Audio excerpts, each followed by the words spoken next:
Guys, ഇന്ന് Christmas eve ആണ്. അപ്പത്തേ കരോളിന് പോകാൻ വേണ്ടി റെഡി ആയിട്ടിരിക്കുവാണ്. 13 വർഷങ്ങൾക്ക് ശേഷമാണ് ഞാനൊരു കരോളിന്റെ കൂടെ പോകുന്നത്. അതിന്റെ ഒരു എക്സൈറ്റ്മെന്റിലായിരുന്നു ഞാൻ. ഇത്തവണ ബേബിന്റെ ഫ്രണ്ട്സിന്റെ കൂടെയാണ് പോയത്. അപ്പൊ ഇവരെന്താ കാണിക്കണേന്ന് അറിയാൻ വേണ്ടിയാണ് ഞാൻ ഇവരുടെ കൂടെ പോയത്. പക്ഷെ കിഡിലനായിരുന്നു ഗൈസ്. ഞാൻ പ്രത്യേകിച്ച് ഞങ്ങളുടെ സാന്റയുടെ പെർഫോമൻസ് നല്ല കിഡിലനായിട്ട് ഡാൻസും കാര്യങ്ങളൊക്കെ കളിച്ച് എല്ലാവരും എന്റർടൈൻമെന്റ് ചെയ്യുന്നുണ്ടായിരുന്നു. എനിക്ക് ഭയങ്കരമായിട്ട് ഇഷ്ടപ്പെട്ടു. പോയത് ഭയങ്കര നല്ലതായിട്ട് തോന്നുന്നുണ്ട്. പിന്നെ ഞങ്ങളുടെ സാന്റ ഡൗൺ ടു എർത്ത് ആയിരുന്നു. പുള്ളിക്കാരൻ നല്ല കിഡിലനായിട്ട് കളിക്കുന്നുണ്ടായിരുന്നു.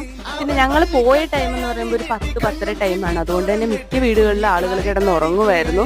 പിന്നെ അവരെയൊക്കെ കുത്തിപ്പൊക്കി എഴുന്നേൽപ്പിച്ചാണ് നമ്മൾ ഡാൻസും കാര്യങ്ങളൊക്കെ കളിച്ചുകൊണ്ടിരുന്നത്. എനിക്ക് ഭയങ്കരമായിട്ട് ഇഷ്ടപ്പെട്ടായിരുന്നു. അപ്പൊ നിങ്ങൾക്ക് വീഡിയോ ഇഷ്ടപ്പെട്ടെങ്കിൽ ഒന്ന് പറയണേ. ഇത് ഞങ്ങളുടെ സാന്റയുടെ വെറൈറ്റി പെർഫോമൻസ് ഒക്കെ ഉണ്ട്. ഓരോ വീട്ടിൽ പോയിട്ട് കലമൊക്കെ എടുത്താണ് ഡാൻസ് കളിക്കുന്നത്. അപ്പൊ നിങ്ങൾക്ക് വീഡിയോ ഇഷ്ടപ്പെട്ടെങ്കിൽ ഒന്ന് ലൈക്ക് ചെയ്യണേ.